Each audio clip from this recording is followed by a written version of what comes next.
মোৰ যেটো অসমৰ মানুহক মই যেটো কমিটমেন্ট কৰিছিলো মোৰ কমিটমেন্টটো মই ৰাখিলো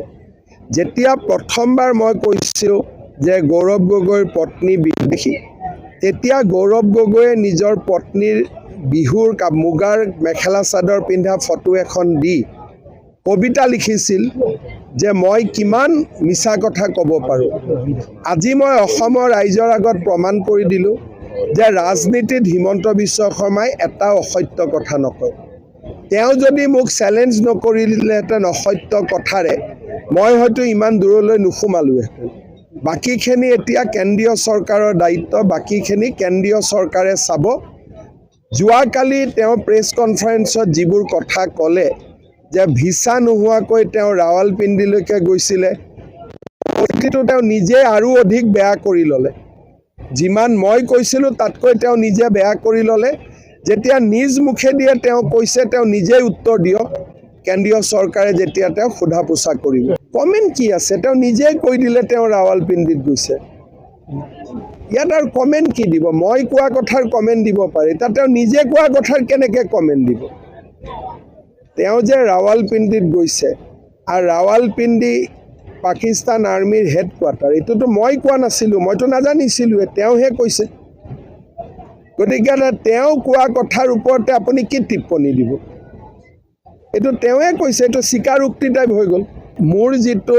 অসমৰ মানুহক মই যেটো কমিটমেন্ট কৰিছিলো মোৰ কমিটমেন্টটো মই ৰাখিলো যেতিয়া প্ৰথমবাৰ মই কৈছিল যে গৌৰৱ গগৈৰ পত্নী বিদেশী তেতিয়া গৌৰৱ গগৈয়ে নিজৰ পত্নীৰ বিহুৰ মুগাৰ মেখেলা চাদৰ পিন্ধা ফটো এখন দি কবিতা লিখিছিল যে মই কিমান মিছা কথা ক'ব পাৰো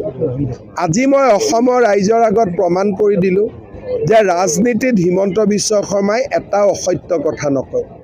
তেওঁ যদি মোক চ্যালেঞ্জ নকৰিলেহেঁতেন অসত্য কথাৰে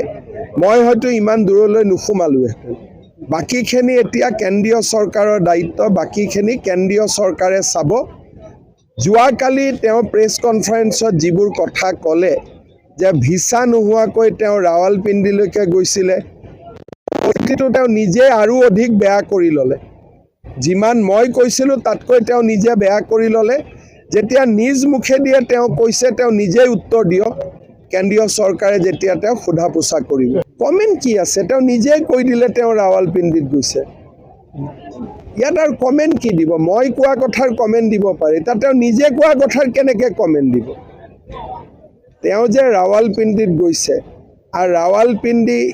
পাকিস্তান আৰ্মিৰ হেডকোৱাৰ্টাৰ এটোতো মই কোৱা নাছিলো মইতো নাজানিছিলো তেওঁহে কৈছে গতিকে তেওঁ কোৱা কথাৰ ওপৰতে আপুনি কি টিপ্পনী দিব এটো তেওঁহে কৈছে এটো স্বীকাৰোক্তি টাইপ হৈ গ'ল